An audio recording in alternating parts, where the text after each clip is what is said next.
Bonjour à tous, on se retrouve pour cette correction consacrée au brevet d'Asie-Pacifique du 19 juin 2023. Alors, on commence par l'exercice 1, qui était un problème. On vous disait un centre de loisirs dispose d'un bâtiment et d'un espace extérieur pour accueillir des enfants. L'espace extérieur, modélisé par un triangle, est partagé en deux parties. Un potager en forme de quadrilatère, c'est même un trapèze. DE, F, G, qui est assuré, et une zone de jeu, ici, qui est modélisée par le triangle EFC.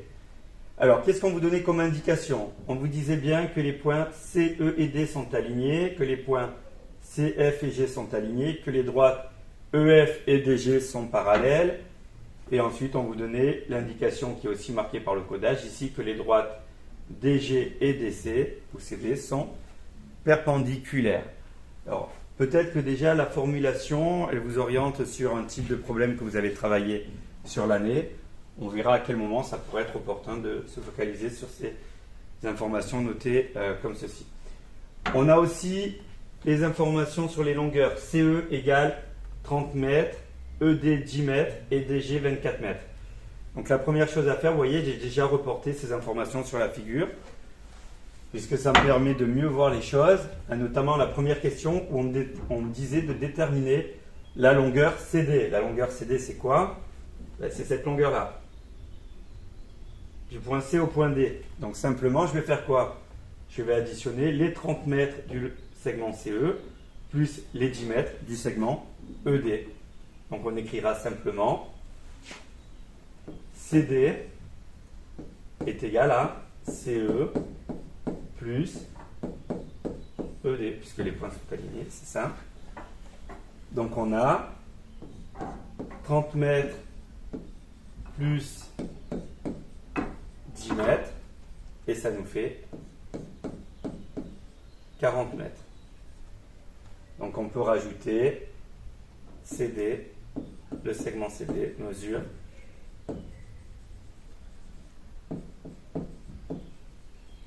40 mètres. Voilà pour la première question. Ensuite, en question 2, on vous disait calculer la longueur CG, arrondir au dixième de mètre près. Alors, on vient de trouver que, attention, CD mesurait 40 mètres.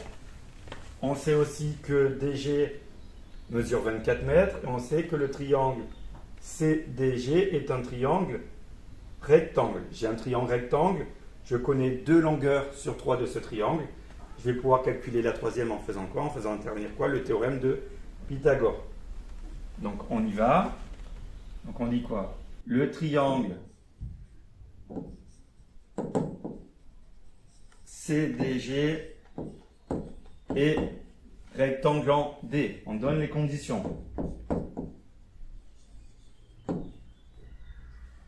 Donc, d'après le théorème de Pythagore,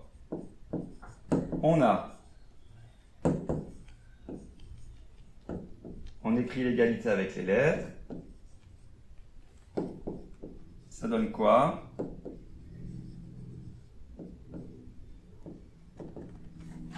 Alors, le carré de la longueur de l'hypoténuse, CG au carré, est égal à... Ensuite, je pars du sommet de l'angle droit, DC au carré plus DG au carré.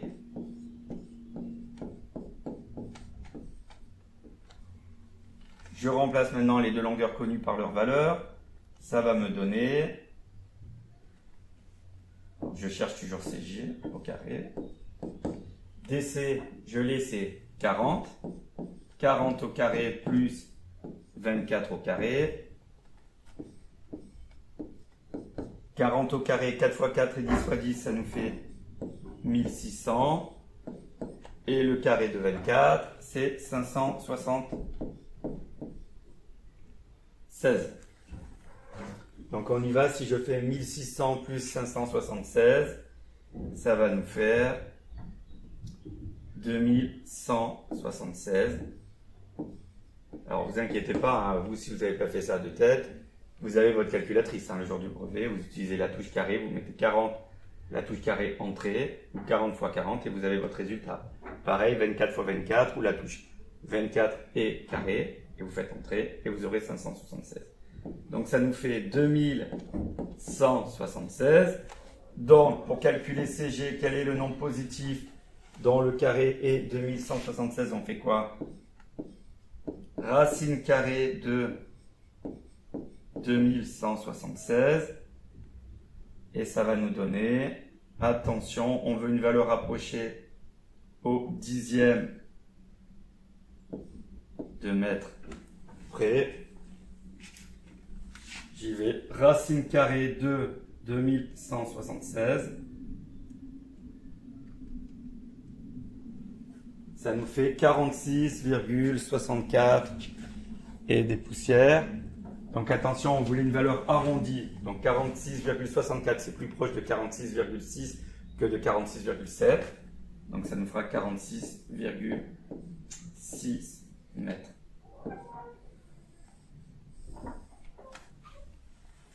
Et on a terminé pour cette question. À la question 3, on vous disait l'équipe veut séparer la zone de jeu et le potager par une clôture représentée par le segment EF. Montrez que la clôture ici mesure 18 mètres. Alors vous voyez que j'ai rajouté l'information ici en gardant la valeur exacte, racine carrée de 2176. Hein. On verra que de toute façon on ne va pas en avoir besoin de cette longueur, donc on peut ne pas la mettre. Hein. Alors on regarde bien. Je cherche quoi? Je cherche cette longueur. Je connais DG qui fait 24 mètres. Je connais CE qui fait 30. Je connais CD qui fait 40. Et surtout dans l'énoncé au début, je vous ai dit attention dans la formulation. Qu'est-ce qu'on vous disait? Les points C, E, D sont alignés. Les points C, F et G sont alignés. Quand on voit ce genre d'énoncé, de suite on peut penser à quoi? Aux exercices sur le théorème de Thalès. En plus, qu'est-ce qu'on a comme information? Que les droites EF et DG ici sont parallèles. Donc on a toutes les conditions pour pouvoir utiliser notre théorème de Thalès. Est-ce qu'on a un quotient de longueur, un rapport de longueur connu? Oui, puisqu'on peut calculer CE sur CD. Petit côté sur grand côté. On cherche la longueur EF et on connaît la longueur qui est associée qui est DG. Donc on a tout ce qu'il faut pour pouvoir calculer notre longueur manquante. Il nous reste juste à rédiger. Donc on va dire les droites DE et GF sont séquentes en C. De plus, on sait que EF est parallèle à DG. Donc, d'après le théorème de Thalès, on a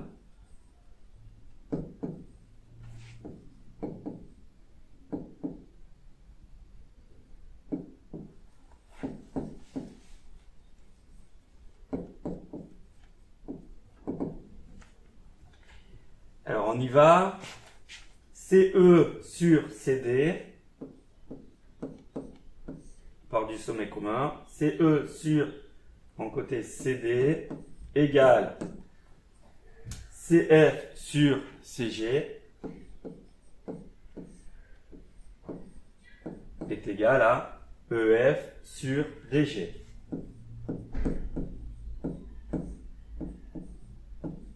Je remplace maintenant les longueurs connues par leur valeur, ça va me donner quoi? 30 sur 40, hein, CE c'est 30, CD c'est 40, CF je ne le connais pas, CG je le connais mais c'est racine carrée de 2176 et quand on a fait le point oralement, on a dit qu'on s'en servait pas, on a dit qu'on allait se servir de CE et CD et de EF et DG. Donc je peux ne pas la mettre si j'ai envie pour ne pas m'embêter. Voilà. Par contre EF c'est ce que je cherche. Et DG, c'est 24. On fait bien attention que les longueurs qu'on compare, elles soient bien dans la même unité. Donc on avait bien des mètres avec des mètres ici.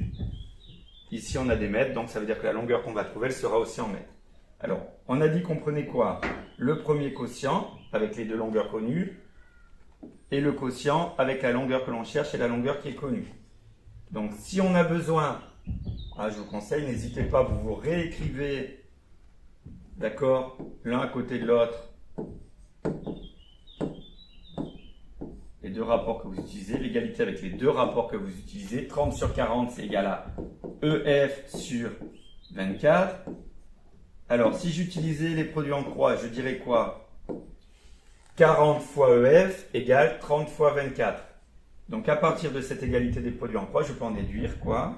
Que EF est égal à 30 fois 24 divisé par 40.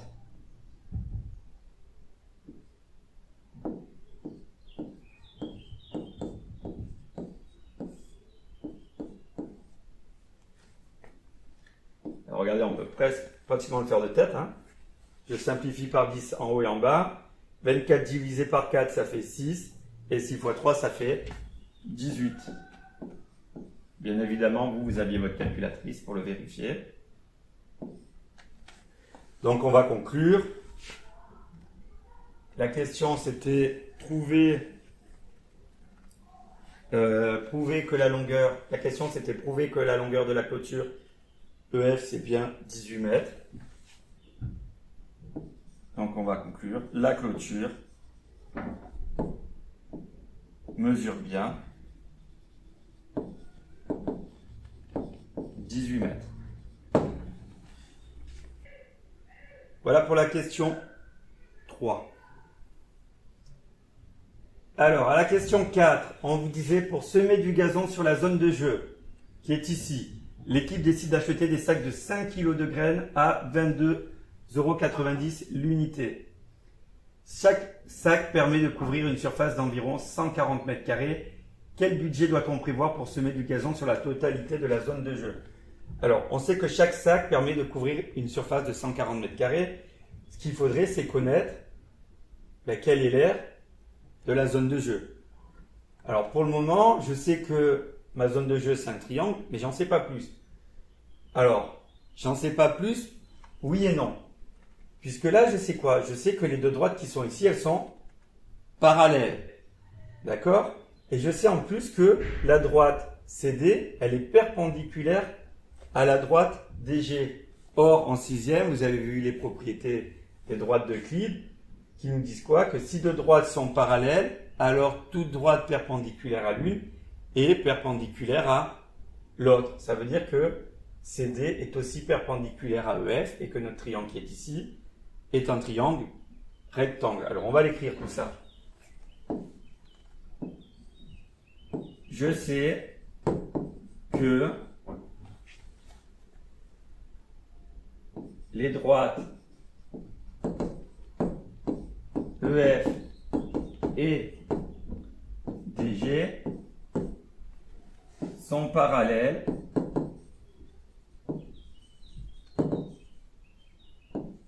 et que CD est perpendiculaire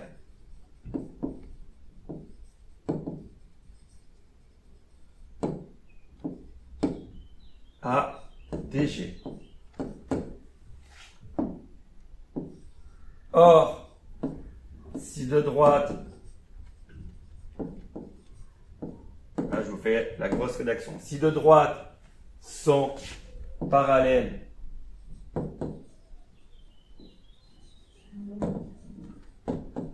alors toute troisième droite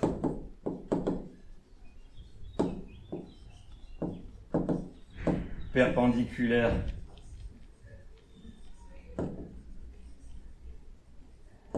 à l'une et perpendiculaire à l'autre.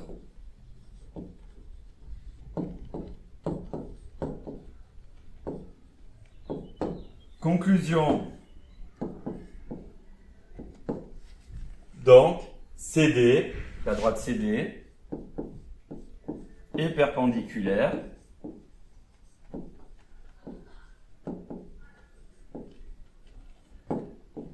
à EF.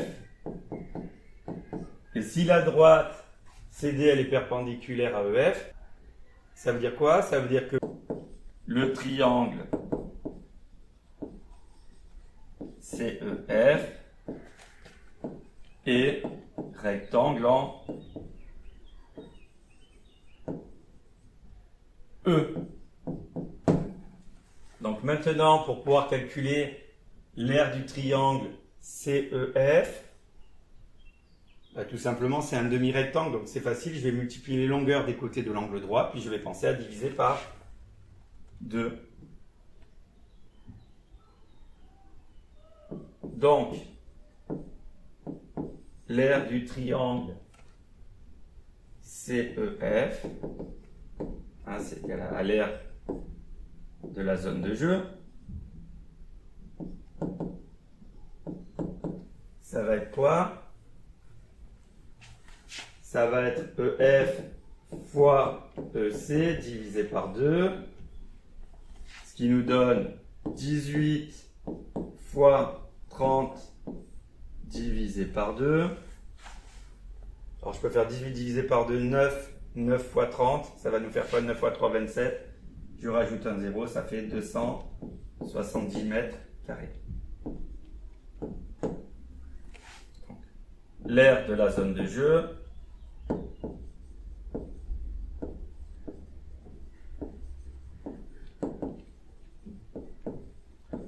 est de 270 mètres carrés. Sachant qu'un sac permet de recouvrir une surface de 140 mètres carrés. Là, on pourrait même faire facilement le calcul de tête. 2 sacs, ça fera une surface de 280 mètres carrés. Donc, avec 2 sacs, j'aurai largement de quoi recouvrir ma zone de jeu. Ou sinon, on peut faire aussi la division. J'ai 270 mètres carrés. Je veux savoir combien il me faut de sacs de 140 mètres carrés. Je fais 270 divisé par 140. Ça me fait 1,9 à peu près. Donc, je sais qu'avec un sac, j'aurai pas assez. Il faut donc que j'achète 2 sacs. Il faut donc acheter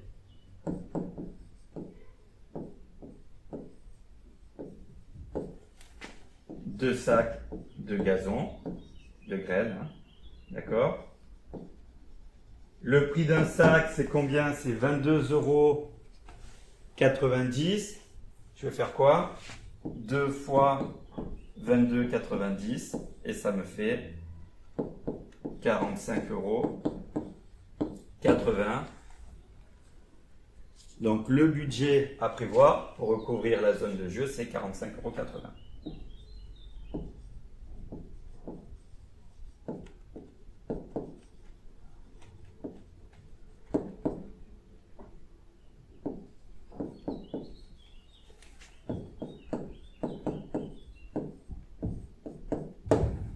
Voilà pour la question 4.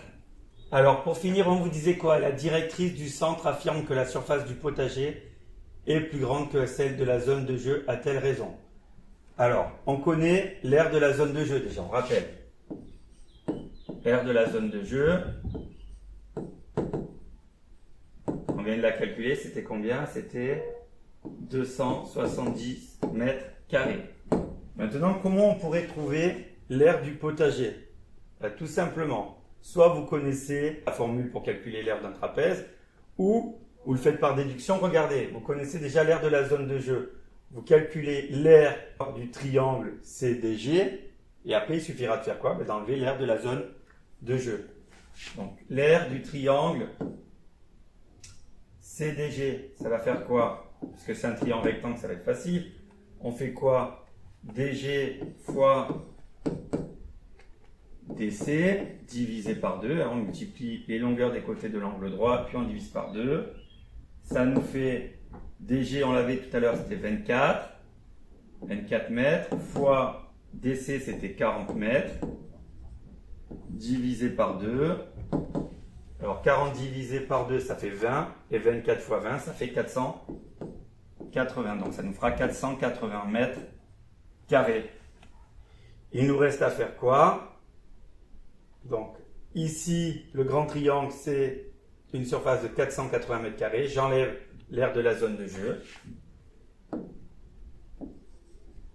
Donc, l'aire du potager, c'est égal à l'aire du triangle CDG moins l'aire de la zone de jeu. D'accord?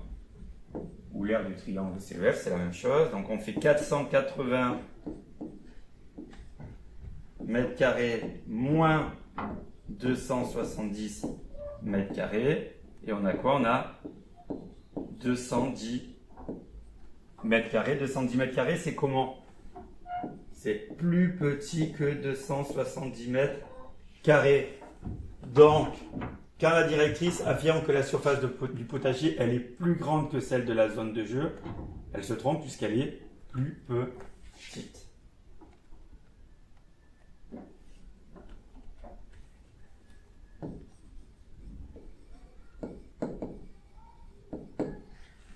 Passons maintenant à l'exercice 2. L'exercice 2 qui vous était proposé était un questionnaire à choix multiples, qu'on appelle QCM.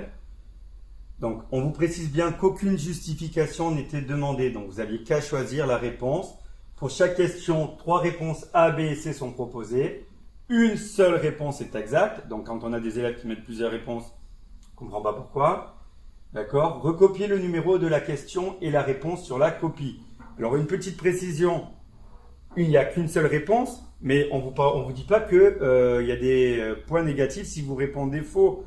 Donc, même si vous n'êtes pas sûr de votre réponse, d'accord, proposez quelque chose quand il y a des QCM. Au pire, vous avez faux, au mieux, vous trouvez la bonne réponse. Alors, regardons bien. Première question, on vous disait quoi? Un sac de billes opaques contient 2 billes rouges, 3 billes vertes et 3 billes bleues. Les billes sont indiscernables au toucher, ça veut dire qu'on ne peut pas les reconnaître au toucher. On tire au hasard une bille dans ce sac. Donc, le hasard intervient, on est bien dans une expérience aléatoire. Quelle est la probabilité d'obtenir une bille rouge? Donc, on a quoi dans cette expérience? On a 2 billes rouges sur 2 plus 3, c'est-à-dire 8 billes. Donc, on a 2 chances sur 8 d'obtenir une bille rouge. 2 chances sur 8, ça fait quoi?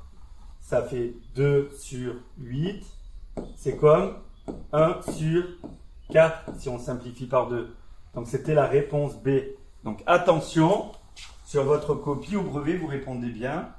Question 1. Vous mettez exercice 2, vous soulignez, vous mettez question 1, réponse B. On regarde maintenant la question 2. Si je souhaite augmenter un prix de 25%, par quel coefficient dois-je multiplier ce prix?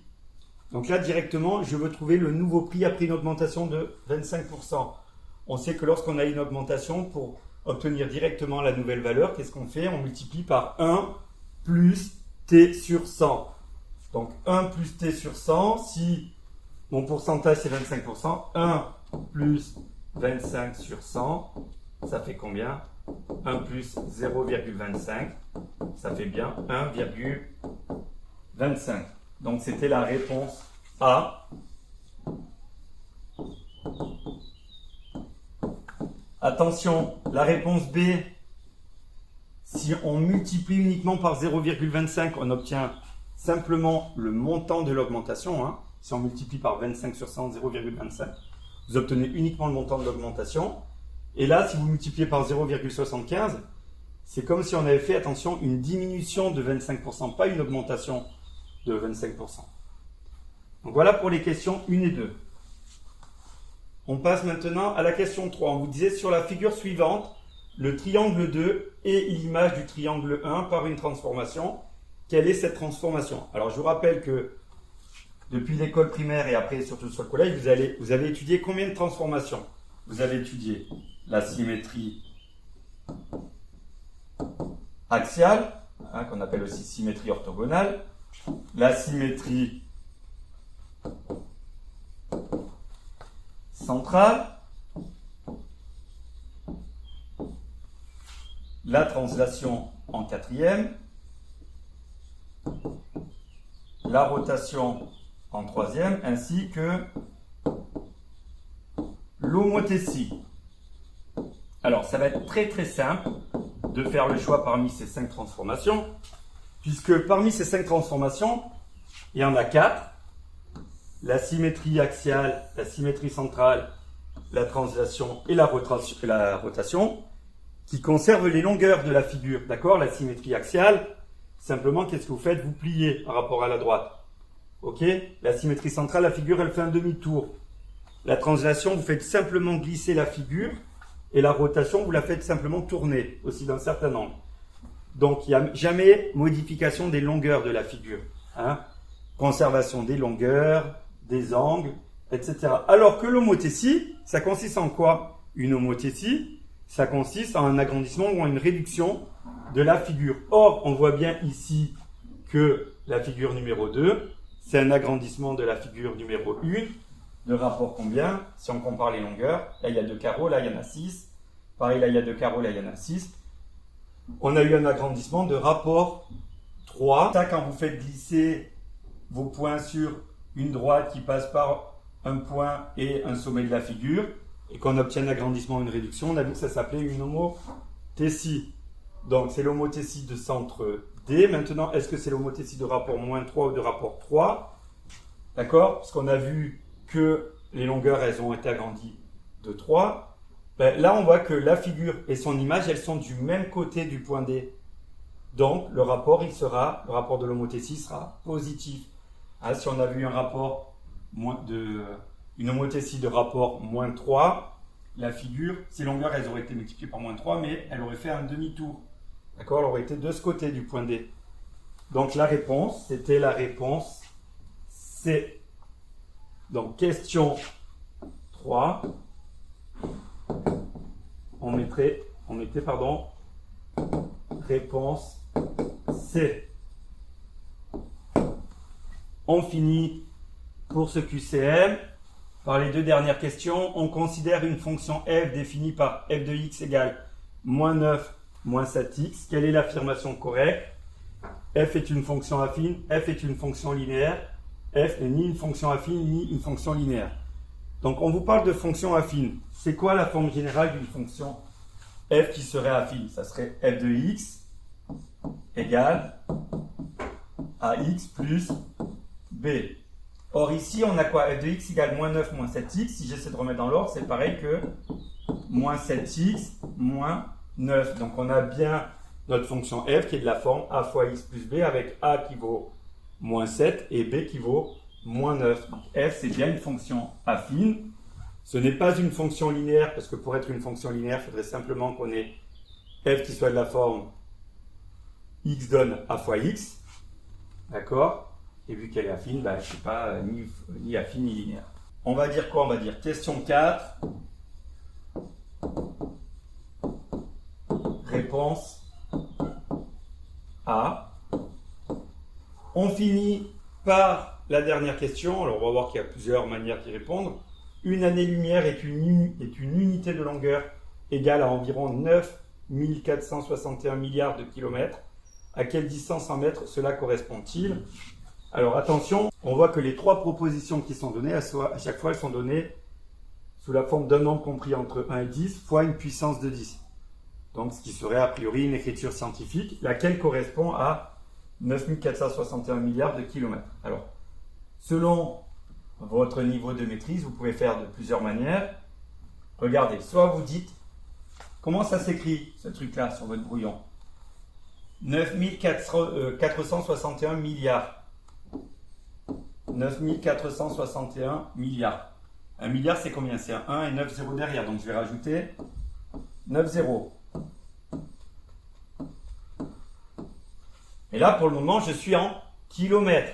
Si je veux mettre en mètres, je rajoute combien? Je rajoute 3 zéros. Hein? 1 kilomètre, c'est 1000 mètres. Et maintenant, je regarde. Attention. J'ai amené la virgule entre le 9 et le 4. Ça fera 9,461 fois 10 puissance combien? Alors, je vois qu'ici, ma virgule, je l'ai déplacée de 3, 6, 9, 12 et 3, 15 rangs vers la gauche. Donc, je l'ai déplacé de moins 15. D'accord? Je peux dire que je l'ai déplacé de moins 15. Donc, pour compenser, attention, un déplacement de 15 rangs vers la gauche, il faut que je multiplie par 10 puissance 15. D'accord? Le moins 15, il est compensé avec plus 15 ici. Pour ceux qui sont un peu plus à l'aise, vous pouvez utiliser directement les puissances de 10 dès le début. Vous dites 1 milliard, c'est combien en puissance de 10? C'est 10 puissance 9. Donc vous dites c'est 9461 fois 10 puissance 9. 1 km, c'est 1000 mètres. Donc c'est encore fois 10 puissance 3 mètres. Donc là, j'ai tout mis en mètres. Attention, 10 puissance 9 fois 10 puissance 3. On ajoute les exposants, ça fait quoi? 9 plus 3, 12. ça fera 9461 fois 10 puissance 12 mètres. Maintenant, si je déplace ma virgule, ça va faire quoi? 9,461. Alors, si je le détaille, comment je transforme 9461? Ça va faire 9,461 fois, j'ai déplacé ma virgule de 3 rangs vers la gauche. C'est comme si j'avais divisé par 1000. Je vais compenser en multipliant par 1000, c'est-à-dire 10 puissance 3. Je n'oublie pas mon 10 puissance 12 que j'avais également.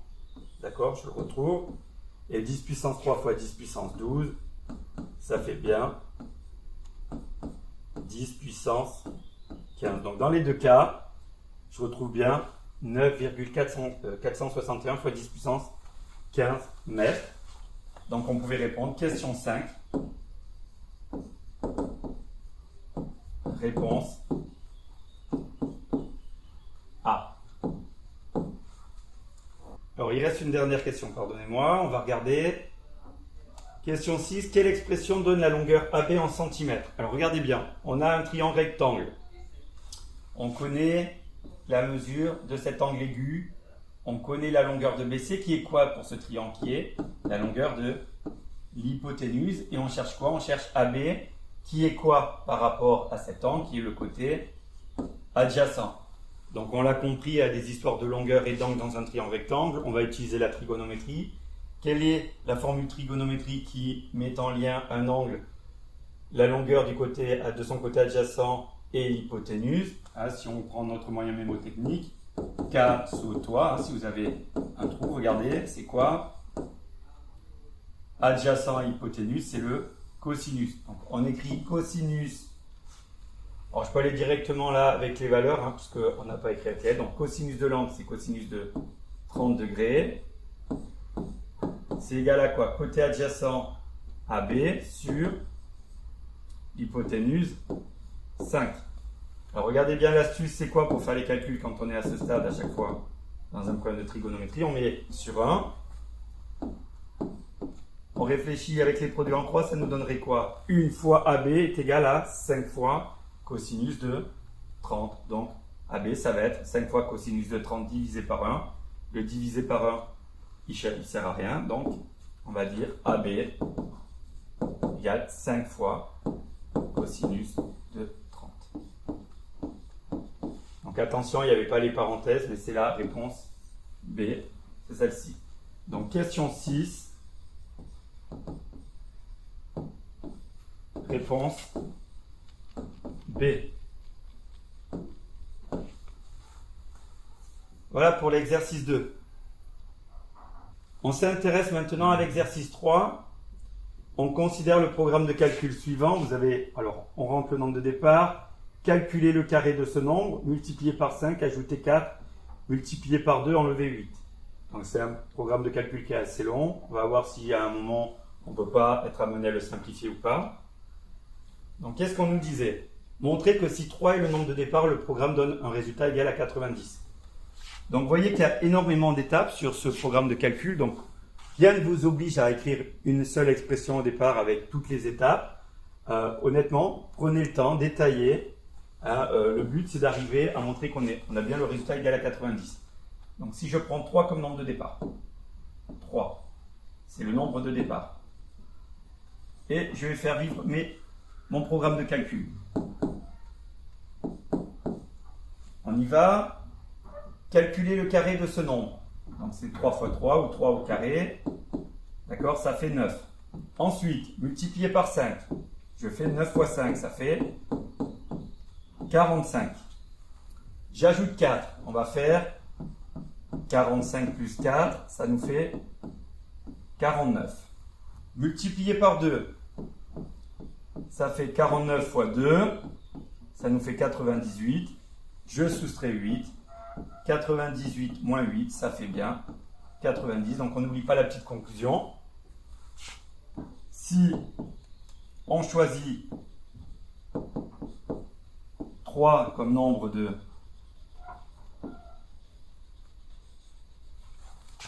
départ, on obtient bien 90. Donc vous voyez que depuis le début de ce brevet, on a plusieurs questions où on vous dit montrer ce résultat. Donc si vous trouvez autre chose, attention, ça veut dire que quelque part, vous avez dû faire une erreur, hein, parce qu'on ne vous dit pas est-ce que le résultat est 90, on vous dit montrer que ce résultat est 90. Alors maintenant, un élève choisit 2 comme nombre de départ et un autre élève choisit moins 2. Montrer qu'ils doivent obtenir le même résultat. Alors, si jamais on est un petit peu pressé, on peut essayer de gagner un petit peu du temps sur la rédaction parce que vous voyez qu'il y a beaucoup d'étapes. Pourquoi? Parce qu'en fait, pourquoi on va obtenir le même résultat? Qu'on prenne 2 ou moins 2. La différence, elle va se faire où? Elle va se faire dès la première étape, parce que quand on va calculer le carré, je fais le carré de 2, 2 fois 2, ça fait 4. Je fais le carré de moins 2 fois moins 2, ça fait 4 aussi. Donc dès la première étape, le 2 ou le moins 2, ils vont nous donner le même résultat qui est 4. Après, on fait subir les mêmes opérations à notre 4, donc forcément, on aura le même résultat. Si vous préférez, vous pouvez être rassuré, vous préférez tout détailler, on peut le faire aussi. D'accord? Vous partagez en 2 et vous montrez donc avec 2 au départ. Vous pouvez le présenter comme ça, avec moins 2 au départ. Alors si on y va, 2, après 2 au carré, ça fait 4. Alors faites bien des petits ronds, pas des moins surtout, parce qu'on pourrait confondre avec un moins. Multiplié par 5, 4 fois 5, 20. J'ajoute 4, ça va me faire 20 plus 4, ça fait 24. Je multiplie par 2, 24 fois 2, ça fait 48. Et 48 moins 8, ça fait 40. Alors on va voir que ça va aller très très vite pour la deuxième partie, parce que la seule chose, c'est qu'ici j'ai moins 2, et je dois faire attention quand j'écris le carré de moins 2, comme c'est un nombre négatif, je pense bien mettre des parenthèses autour de moins 2, pour bien dire que je fais moins 2 fois moins 2. Donc ça va nous faire 4 aussi. Et vous voyez qu'après, j'ai qu'à recopier les étapes qui sont écrites. 4 fois 5, ça va faire 20. J'ai exactement les mêmes résultats. 20 plus 4, ça fait 24. 24 fois 2, ça fait 48. Et 48 moins 8, je recopie simplement ce que j'avais avant. Ça fait 40. On fait une petite conclusion. Si on choisit 2 et moins 2, on obtient bien le même résultat dans les deux cas.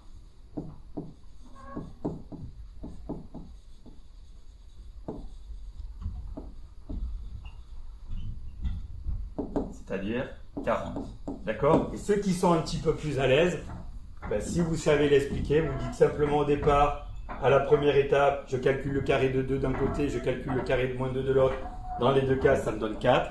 D'accord? Et comme après, je rentre, je continue avec les mêmes étapes, je vais forcément obtenir le même résultat. On continue. On continue. Qu'est-ce qu'on a? Si on nomme x le nombre de départ, montrer que le résultat du programme peut s'écrire 10x au carré, soit x le nombre de départ.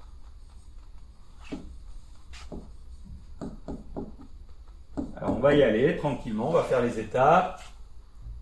Ensuite, je fais quoi? Je calcule le carré, donc c'est le carré de x, c'est x au carré. Je multiplie par 5, x au carré fois 5, ça fait 5x au carré. J'ajoute 4, ça me donne quoi?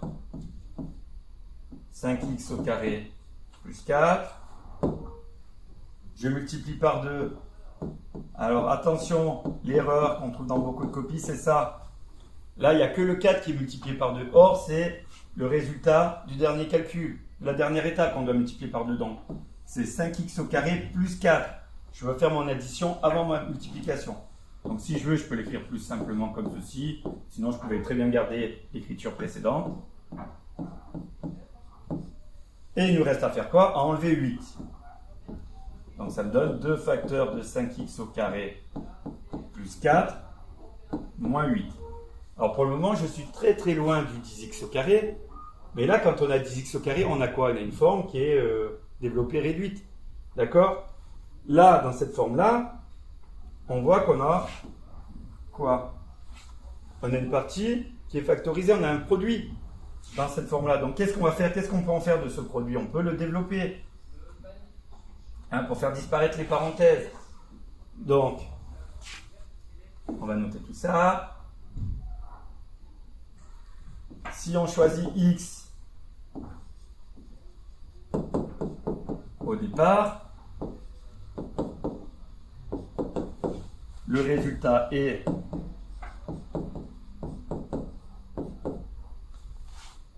deux facteurs de 5x au carré plus 4, on met la parenthèse moins 8. Ça, je m'amuse à le développer. Ça va donner quoi? Je peux le détailler si j'ai envie. 2 fois 5x, ceux qui ont besoin, 2 fois 5x au carré, pardon, plus 2 fois 4, moins 8. Je simplifie 2 fois 5, pardon. Je simplifie 2 fois 5x au carré et 2 fois 4. Ça donne quoi? 10x au carré plus 8 moins 8. On voit qu'il y a deux opposés, plus 8 et moins 8. Il me reste quoi? Il me reste 10x au carré. Donc si on choisit x comme nombre de départ, le résultat est 10x au carré. C'est bien ce qu'il fallait démontrer. On peut passer à la question suivante. Alors la partie B, elle était assez simple. On vous disait pour commencer, dans cette partie, un élève cherche le ou les nombres de départ qu'il doit choisir pour obtenir 30 comme résultat. Pour cela, il représente graphiquement la fonction f associée au programme de calcul, définie par f de x égale 10x au carré. Donc x, ça sera notre nombre de départ, 10x au carré, le nombre obtenu, l'image de x par la fonction f, ça correspondra au résultat. Donc 30, si on obtient 30, le 30, on va le lire sur quel axe? C'est le résultat sur l'axe des ordonnées. Les images, on les lit sur l'axe des ordonnées. Donc pour retrouver tous les antécédents d'un nombre, donc ici du nombre 30, l'astuce de la règle, ça va consister en quoi? À tracer une droite qui est parallèle à l'axe des abscisses et qui va passer ici en y égale 30, d'accord? Et donc on regarde, on la prolonge jusqu'à ce que ça coupe la courbe et on voit que ça coupe la courbe en deux points. On va regarder l'abscisse de ces deux points. On va regarder ici l'abscisse, elle est comprise entre quoi? 1,6 et 1,8, donc c'est plus 1,7 au-delà de 1,7. On voit que notre courbe elle est parfaitement symétrique par rapport à l'axe des ordonnées. Donc ici, si on vérifie, on est bien aussi moins 0,2, moins 0,4, moins 0,6, moins 0,8, moins 1, moins 1,2, moins 1,4, moins 1,6, moins 1,8. On est bien également entre moins 1,6 et moins 1,8. Donc plus proche de moins 1,8 aussi. Donc on va dire on est au-delà de moins 1,7. Voilà pour la réponse, parce qu'on voit que la graduation elle est de 0,2 en 0,2. Donc on va répondre. Les antécédents de 30 par la fonction f.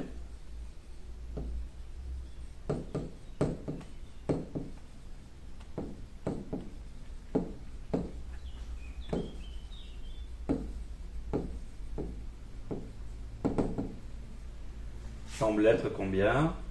Ou sont proches de combien?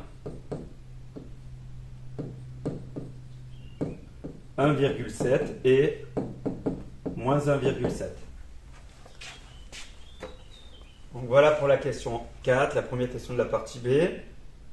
Maintenant, on regarde question 5. L'élève souhaite trouver une valeur plus précise de l'antécédent positif trouvé à la question précédente. Pour cela, il utilise une feuille de calcul dont un extrait est donné ci-dessous. Donc là, moi, je l'ai déplacée, elle est à côté.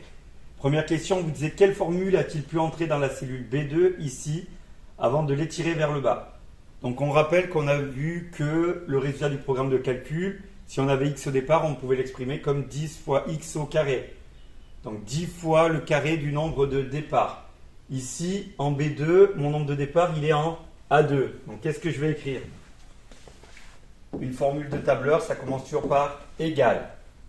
10 fois, donc le carré de A2, on peut l'écrire comment? Le carré de A2, A2 fois A2. Faites bien attention, les fois sur le tableur, c'est les étoiles. Donc on peut l'exprimer aussi d'une autre façon. 10 fois le carré de A2, ça peut s'écrire comme ceci aussi sur le tableur. A2, l'accent circonflexe, et le 2. A2 exposant 2. Ok. On pourrait également utiliser la fonction puissance, et pour un carré, ça n'a pas trop d'utilité. Donc on avait au moins deux possibilités. Maintenant, dans ce tableau, quel nombre de départs donne le résultat le plus proche de 30? Alors quand on regarde, on voit que pour 1,73, on est à 29,929 et pour 1,74, on est à 30,276. Donc, soit on prend 1,73, soit on prend 1,74. Alors, lequel on va prendre parmi les deux? Il faut être le plus proche de 30. 29,92, c'est plus proche de 30 que 30,27. Donc, la réponse était 1,73. Le nombre de départs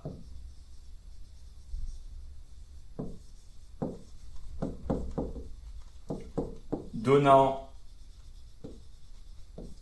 le résultat le plus proche de 30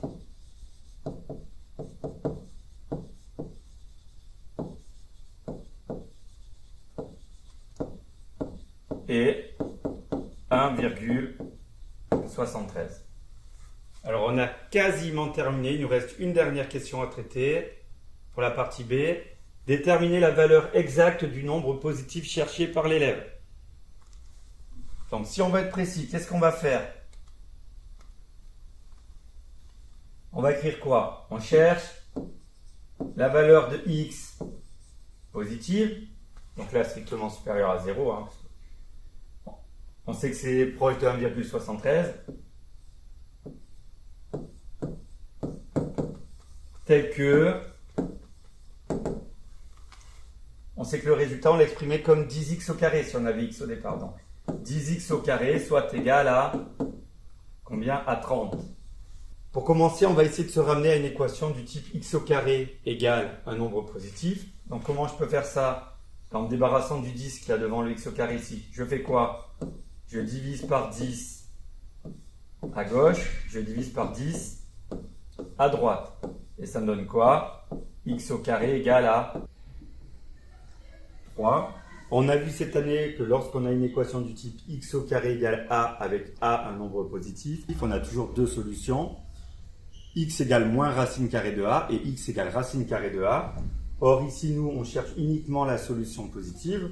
Donc on va dire quoi? Donc x égale racine carrée de 3. Et si vous tapez racine carrée de 3 sur votre calculatrice, vous avez quoi? Vous avez 1,73 et des poussières. Hein.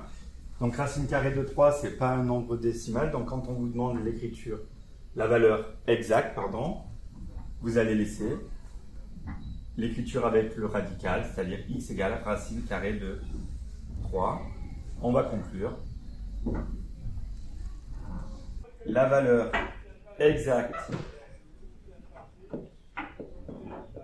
du nombre positif cherché par l'élève est racine carrée de 3.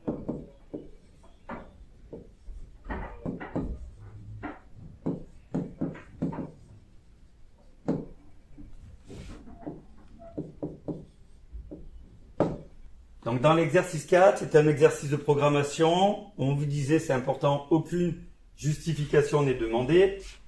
Une élève souhaite réaliser un programme avec un logiciel de programmation pour dessiner des frises constituées de carrés et de rectangles. Alors je pense que vous verrez mieux sur le sujet directement, hein, les blocs qui sont utilisés. Pour cela, elle commence par créer les 3 blocs ci-dessous. Un bloc qui s'appelle initialisation, qui permettra de définir la position du lutin au début de notre programme. Un bloc carré, d'accord, qui expliquera comment on veut construire notre carré, et un bloc rectangle pour expliquer la construction des rectangles. La première question, elle était assez simple. On vous disait quelles sont les coordonnées du lutin après exécution du bloc 1. Donc le bloc 1, c'est celui qui nous explique comment va se placer le lutin au départ, hein, initialisation. Donc qu'est-ce qu'il nous dit? Premièrement, stylo efface et tout, on enlève tout ce qu'il y a sur l'écran. Et le lutin, il fait quoi? Aller à x, moins 220, 0. Donc lorsque l'on lance le script, le lutin il va se placer en moins 220, 0. Donc tout simplement, vous n'aviez qu'à dire les coordonnées du lutin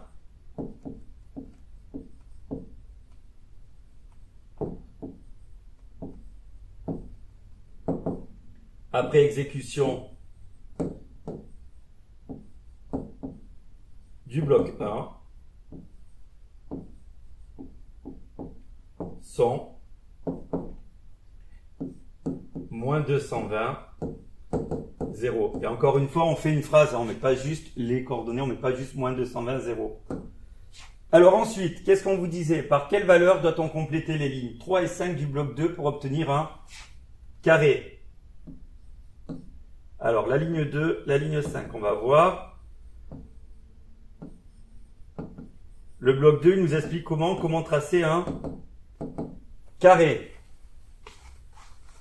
Donc on voit qu'on a répété quelque chose. Et on répète quoi? De combien on avance? On avance de 50 pas et après on tourne. Donc on a combien de côtés identiques dans un carré? On en a 4. Donc on va répéter 4 fois, avancer de 50 pas et on tourne de combien? Ben, si on veut un angle de 90 à l'intérieur, 180 moins 90, on tourne aussi de 90. Donc ligne 2, il fallait mettre 4 et ligne 5, on répondait 90. Alors pour la question petit 3, construire ce que dessine le lutin lorsque le bloc 3 est utilisé. On prendra 1 cm pour 20 pas. Alors on voit qu'on construit un rectangle. Donc il va juste nous falloir la longueur et la largeur de ce rectangle. On voit qu'on avance de 100 pas, on tourne de 90, normal. Après on avance de 50 et on retourne de 90. Et ça on le répète 2 fois. Hein, longueur, largeur, longueur, largeur. Donc on a 100 pas. On sait que 1 cm ça fait 20 pas. Si je fais 100 pas divisé par 20 pas pour 1 cm, ça nous fait combien? Ça nous fait 5 cm. Alors, 5 cm en longueur. Et ensuite, j'ai 50 pas en largeur. Donc 50 divisé par 20, ça va faire combien? Ça va faire 2,5 cm. Donc une fois que c'est ça, hein, vous prenez votre règle et votre équerre et vous tracez un magnifique rectangle de 5 cm sur 2,5 cm. D'accord? Donc voilà pour la troisième question de l'exercice 4. Alors, en quatrième question, vous disiez l'élève souhaite réaliser les 2 frises ci-dessous. Elle rédige d'abord le script qui est ici. Indiquez le numéro de la frise qu'elle va obtenir lorsque le drapeau vert est cliqué. Qu'est-ce qui se passe dans ce script? Donc, on clique sur le drapeau vert. Initialisation, donc le lutin va se placer. Il se place au point de coordonnées qu'on a donné tout à l'heure. Il s'oriente à 90, ça on l'avait pas vu. Et après, on va répéter quoi? 3 fois. Carré. Je trace un carré. Donc, je trace mon carré. Je reviens à la position initiale, orienté vers la droite. J'avance de 50. Ensuite, je trace un rectangle. Je reviens à la position initiale. J'avance de 100. Et je recommence ça 3 fois. Donc, une première fois, une deuxième fois et une troisième fois. Donc, avec ce script, on obtient quoi? On obtient la frise 1. Le script permet d'obtenir la frise 1. Maintenant, si on veut obtenir la frise numéro 2, on voit qu'on commence d'abord par tracer les 3 carrés, puis ensuite les 3 rectangles. Alors, comment on va modifier ce que l'on avait? Alors, attention, il fallait tout remarquer. Donc, quand est cliqué initialisation, vous n'êtes pas obligé de vous amuser à dessiner les blocs. Hein. D'accord? Marquez juste ligne par ligne ce qui se passe. Alors, par contre, on veut faire d'abord les 3 carrés. Donc, on va répéter 3 fois.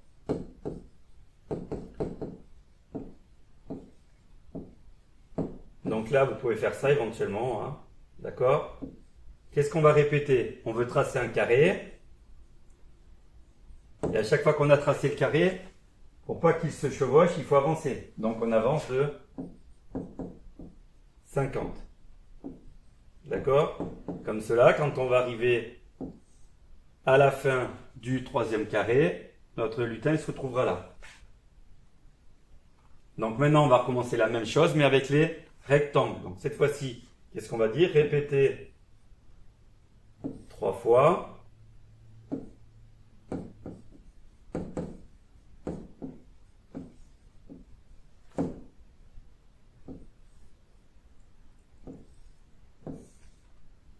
D'abord, on explique comment tracer un rectangle. Donc, 3 fois, on va tracer un rectangle et avancer de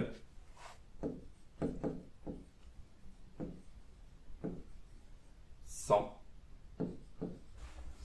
Donc, l'exercice 4, il est terminé. Alors, dans l'exercice 5, on vous disait quoi? Un marchand de glace souhaite préparer ses ventes pour l'été prochain. Voici quelques informations concernant son activité en juillet et août 2022. Donc on vous disait qu'il vendait des pots de glace à une boule ou à deux boules, hein, prix des pots de glace à une boule 2,80 €, pour deux boules 3,50 €. Le diamètre des boules qu'il allait faire. Pour les 4 semaines de juillet, les 4 semaines d'août, combien il a vendu à chaque fois de pots pour chaque semaine. Et on vous rappelait le volume d'une boule, comment calculer le volume d'une boule, et la relation 1 décimètre cube égale 1 litre. Alors pour gagner un petit peu de temps, voilà, j'ai déjà préparé la correction.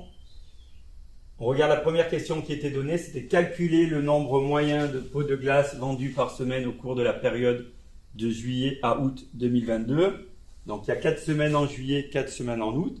J'ai additionné ce que j'avais vendu chaque semaine comme pot de glace, hein, 453 plus 649 plus 786, plus 854, plus 860, plus 1003, plus 957, plus 838. Ça me fait un total de 6400 glaces vendues sur les 8 semaines. Donc en moyenne, ça fait combien de pots de glace vendus par semaine? Si j'avais vendu le même nombre de glaces toutes les semaines, 6400 divisé par 8, regardez, 64 divisé par 8, ça fait 8, je rajoute les deux zéros, ça fait 800 pots de glace vendus en moyenne, d'accord, par semaine sur la période de juillet à août. Donc voilà pour cette première question. En deuxième, on vous disait que parmi tous les pots de glace vendus au cours de cette période, 67% sont des pots à une boule. Calculez la somme que rapporte la vente des pots de glace au cours de cette période. Alors là, j'ai pris le temps de bien détailler, on aurait pu aller un peu plus court dans les calculs. Alors déjà, j'ai commencé à chercher combien il y avait de pots à une glace qui avaient été vendus, c'est-à-dire 67% du nombre total de pots vendus. On a vu tout à l'heure, c'était 6400. Donc 67% de 6400, vous l'avez vu en classe, on peut l'écrire 67 divisé par 100, le 2 on le remplace par fois, 67 divisé par 100 fois 6400. Prendre un pourcentage d'un nombre, c'est multiplier ce pourcentage par ce nombre. Donc ça nous fait 67 divisé par 100, 0,67 fois 6400, ça fait 4288. Donc le vendeur ou le glacier a vendu 4288 pots à une boule. Ça lui a rapporté combien? 4288 fois 2,80 €, soit 12 006,40 €. Maintenant que je sais ce qu'il a gagné avec les pots à une boule, je vais chercher combien il a gagné avec les pots à deux boules. Je fais quoi? 6400 moins 4288 pour connaître combien il reste de pots à deux boules. Et je multiplie par le prix d'un pot à deux boules, c'est-à-dire 3,50 €. 6400 moins 4288, ça me donne 2112 fois 3,50 €. Ça rapporte combien? Ça me permet de gagner combien? 7392 €. Donc la vente des pots à deux boules a rapporté 7392 €. Maintenant, pour savoir combien le glacier a gagné au total, je fais quoi? 12 006,40 plus 7392, ça fait 19 398,40 €. Et on conclut, au cours de cette période, le glacier a gagné 19 398,40 €. Alors pour ceux qui sont un peu plus à l'aise et plus rapides, vous auriez pu faire une seule expression en haut en écrivant 4288 fois 2,80 € plus, entre parenthèses, 6400 moins 4288 fois 3,50 € et vous auriez fait tout plus rapidement. Voilà pour cette question 2. On finit avec la troisième partie. On modélise les boules de glace réalisées avec la cuillère à glace par des boules de 4,2 cm de diamètre. Montrez que le volume d'une boule de glace est d'environ 39 cm3. On vous redonnait la formule du volume d'une boule. 4 tiers fois pi fois rayon au cube. Attention, nous dans l'énoncé, on nous donnait le diamètre, 4,2 cm d'une boule. Donc le rayon, c'est 4,2 cm divisé par 2, c'est-à-dire 2,1 cm. Maintenant qu'on a la valeur du rayon, on remplace ensuite dans la formule R par 2,1. Donc ça va nous faire quoi? Le volume est égal à 4 tiers fois pi fois 2,1 au cube. Vous avez peut-être trouvé d'abord sur votre calculatrice la valeur exacte qui est 12,348 pi. D'accord? La calculatrice, souvent, elle vous donne d'abord une valeur exacte avec pi.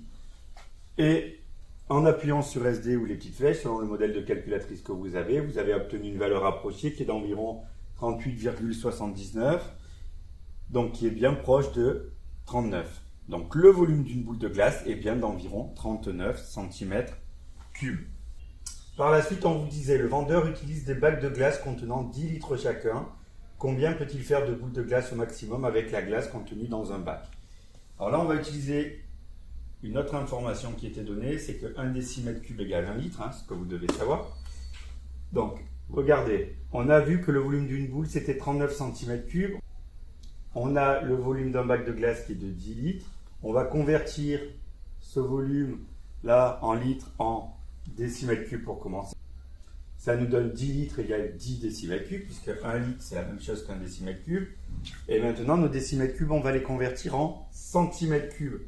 Comment on passe des décimètres cubes au centimètre cube? On sait que le lien entre unité qui est directement supérieure ou inférieure dans les unités de volume, elle est de 1000. Donc pour passer des décimètres cubes au centimètre cube, attention, on va déplacer la virgule vers la droite, donc on va faire fois 1000, on la déplace de 3 rangs. Donc ça nous dit quoi? Ça nous dit que le volume de glace dans un bac, on peut mettre jusqu'à 10 000 cm3 de glace dans un bac. Maintenant, combien je peux faire de boules de 39 cm3 avec 10 000 cm3? Je fais quoi? 10 000 divisé par 39, je trouve environ 256,4. Attention, on nous disait combien on peut en faire au maximum. Je ne pourrais pas en faire 257, je pourrais simplement en faire 256 en entier. Donc, avec la glace contenue dans un bac, le glacier pourra réaliser au maximum 256 boules.